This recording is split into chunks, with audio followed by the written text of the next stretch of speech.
Chapter 3. A Caucus Race. What a funny-looking party they were when at last they were on the bank. The birds had sad-looking feathers, and some of the animals had their fur clinging close to them. They were all dripping wet, cross, and uncomfortable. Alice herself was not happy as she sat looking at them, but when she found herself talking to them, it was as if she had known them all her life, and she said as much. "If you ask me," said Alice, after a short silence, "the most important thing is to do something to make us dry." "I know the very best thing to get us dry," said the Dodo suddenly. "It simply can't fail."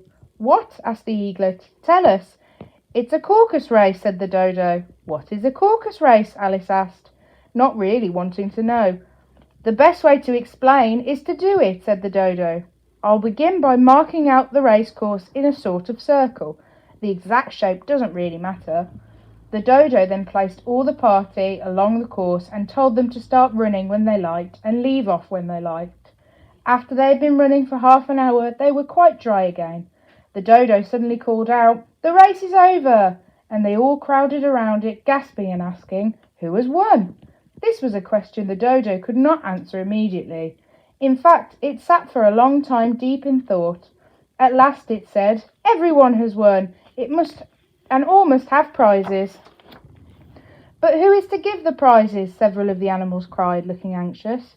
"Why, she, of course," said the Dodo, pointing to Alice, and the whole party at once crowded round Alice, calling out, "Prizes! Prizes!" Poor Alice, she had no idea what to do, and in despair she pulled out of her pocket a box of coloured sweets which she remembered her big sister had given her. "Here you are," she said rather shyly. "There is one for each of you." "What about you?" the Mouse said suddenly. "You must have a prize." Alice shook her head. "I haven't anything else in my pocket, only a thimble." "Hand it over," said the Dodo. "Give it to me." All the animals watched gravely. The Dodo bowed, and then solemnly presented the thimble to Alice, saying, "We beg you to accept this most handsome thimble." When it had finished this short speech, everyone cheered. Alice thought it was all very silly, but she did not dare laugh, though she wanted to very much. She bowed instead and thanked the Dodo. The next thing was to eat the sweets. Some of the big birds complained that they could not even taste theirs. Alice was surprised the Mouse did not complain.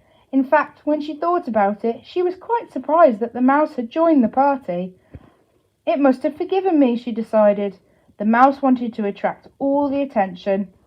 It looked first at Alice and then at the Dodo, and the Dodo told everyone to sit in a ring. It then turned to the Mouse and begged it to tell them a story. "You could tell us something about yourself," said Alice. "Why are you so scared of you-know-what?" she broke off, not liking to mention the dreaded word cat in case the Mouse rushed off again. "Mine is a long, sad tale," said the Mouse, turning to Alice and sighing deeply. "It is certainly a long tale," said Alice. "I don't believe I have seen such a long tail." "I am not talking about my tail," said the Mouse, beginning to look offended. "Please don't take offence," cried Alice, sitting down close to the Mouse and taking hold of its long tail. "You haven't even begun to tell us your story, and I'm sure we all want to hear it." "I find you very stupid," exclaimed the Mouse, twisting around to glare at Alice out of bright little eyes. "And I'll ask you to let go of my tail this minute, if you please." "You won't run away, will you?" Alice asked. But the Mouse only growled in reply and pulled its tail free. Then it got up and walked away. "If I had my little cat Dinah here," Alice remarked, "she would soon fetch it back. She's a wizard at catching mice and little birds." As she spoke, the whole party got to its feet and began hurrying away. Alice watched them go, wishing she hadn't mentioned Dinah.